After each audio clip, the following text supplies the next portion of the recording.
Hallo und herzlich willkommen. Heute gibt es mal einen etwas anderen Money-Making Guide für Hypixel Skyblock. Doch zunächst habt ihr die Möglichkeit 250.000 Coins zu gewinnen, wenn ihr euren Ingame-Namen in die Kommentare schreibt. Würde mich natürlich auch über eine Videobewertung freuen. Der Gewinner wird dann am Mittwoch, den 8. Januar ausgelost und den Gewinner des letzten Giveaways findet ihr in der Videobeschreibung. Heute möchte ich euch aber nicht zeigen, wie ihr mehr Coins mit verschiedenen Methoden bekommen könnt, sondern ich möchte euch einige Tipps geben, damit ihr die Coins sparen könnt, die ihr eh schon habt.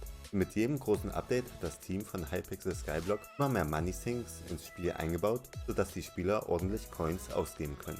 Die erste Money Sink, die wohl jedem im Sinn kommt, ist der Verlust von Coins durch den Tod. Um zu verhindern, dass ihr die Hälfte eures Ersparten verliert, solltet ihr deswegen vermeiden, viele Coins mit euch zu führen. Denn es kann jederzeit passieren, dass ihr durch einen Bug sterbt und dann die Hälfte der Coins einfach weg ist. Wenn ihr dennoch mal mehr Coins benötigt, zum Beispiel für die Dog Auction, habt auf jeden Fall eine Piggy Bank in eurem Inventar. Und wenn ihr auf Nummer sicher gehen wollt, noch zusätzliches enchantetes Schweinefleisch, um die Piggy Bank bei Bedarf zu reparieren. Wo wir gerade bei der Dog Auction sind. Die Dog Auction ist auch ein sehr guter Ort, um große Mengen an Coins schnell loszuwerden. Seien es 1 Million Coins für 15 mehr Leben oder mehrere Millionen für einen nahezu sinnlosen Minion, den man auch noch bei einer wunderbaren Questreihe verschenken muss. Um hier nicht ganz so viel auszugeben, würde ich euch empfehlen, in den Morgenstunden, also zwischen 5 und 9 Uhr deutscher Zeit, die Dog Auction zu besuchen, da dann am wenigsten Leute Skyblock spielen und somit wahrscheinlich auch weniger Leute die Preise in der Dog Auction ins Unbezahlbare treiben. Und wenn dennoch jemand der Meinung ist, komplett für ein Item zu overpayen, lasst euch nicht mitreißen, sondern setzt euch ein Limit an Coins,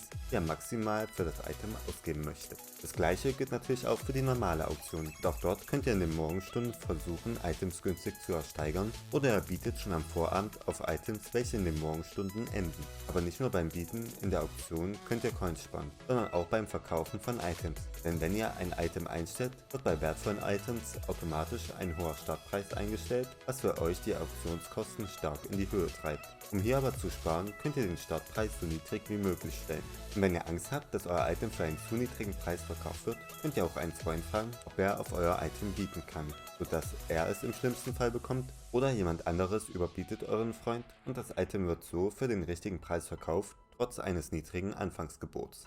Wenn ihr im Auktionshaus nach neuer Ausrüstung sucht, würde ich euch empfehlen, dass ihr versucht, die Ausrüstung gleich mit den richtigen Reforges zu kaufen. Vielleicht müsst ihr dann einen etwas höheren Preis zahlen, also mancher hat schon mehr für die Reforges eines Teils ausgegeben, als für das komplette Rüstungsset.